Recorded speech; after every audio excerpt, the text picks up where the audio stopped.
मेवाड़ के राणा रतन सिंह ने अपनी पत्नी रानी पद्मिनी का चेहरा दिल्ली के सुल्तान अलाउद्दीन खिलजी को पानी और कांच में दिखाया। लेकिन हिंदुस्तान का साइंस कहता है कांच का आविष्कार 1535 में हुआ और रानी ने जौहर 1303 में किया।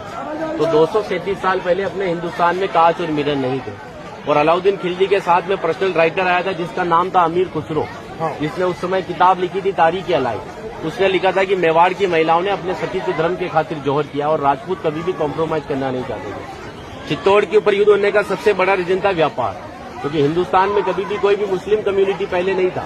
ये सभी जो आते थे अफगानिस्तान तुर्किस्तान से आते थे और आते कहाँ थे तो समुद्र के पास में आते थे, क्योंकि प्लेन तो थे नहीं ना। तो इधर नजदीक पड़ता है गुजरात और ये जाते थे दिल्ली। तो इधर पड़ता है दिल्ली, उनको क्रॉस करना पड़ता था ये मेवाड़। अच्छा, इधर गुजरात इधर दिल्ली बीच में राजस्थान, तो इसको क्रॉस करना पड़ता था ये मेवाड़। तो यहाँ के राजपूत उनसे टैक्स वसूलते थे।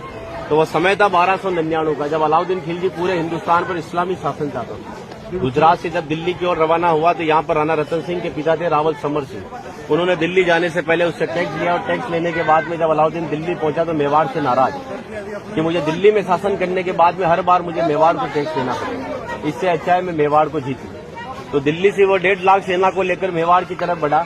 लेकिन चित्तौड़ से दिल्ली का डिस्टेंस 600 किलोमीटर है। तो उसने पहला स्टॉपेज 1301 में रणथंभौर के किले पर डाला सवाई माधोपुर। वहां का राजा था हमीर देव चौहान, जिसको मित्र बनाया और उसी मित्र को रात को खाना खाते समय पीठ के पीछे छुरा घोंपकर मार दिया। उनकी पत्नी थी रंग देवी। हिंदू धर्म के अंदर रात में चिताएं नहीं जलती, तो वहां की महिलाओं ने पानी में कूदकर जल जौहर कर लिया, बच्चियों ने सभी ने। लेकिन सुबह ये हुआ कि डेड बॉडियां तैर कर ऊपर आई तो आक्रांताओं ने डेड बॉडियों को निकालकर महिलाओं की बॉडी और बच्चों के साथ में रेप करके उनके बॉडी पार्ट्स को काटकर नग्न अवस्था में रणथंभौर के किले के बाहर लटका दिया, ताकि ये संदेश चित्तौड़ पहुंच जाए और चित्तौड़ की रानी पद्मिनी किले को छोड़कर दूर चली जाए।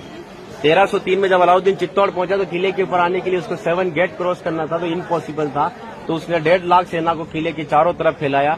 8 महीने के बाद में किले के ऊपर खाने की कमी आई तो रानी पद्मिनी के चाचा भतीजा गोरा और बादल ने राणा रतन सिंह से कहा कि हमारा राशन खत्म हो रहा है और जब ये भूखे और कमजोर सेना से हम युद्ध करवाएंगे तो ये युद्ध नहीं कर पाएंगे। रतन सिंह को बातचीत के लिए 7 गेट के नीचे भेजा तो अलाउद्दीन खिलजी ने उनकी गर्दन पर तलवार रखकर झुकने के लिए कहा।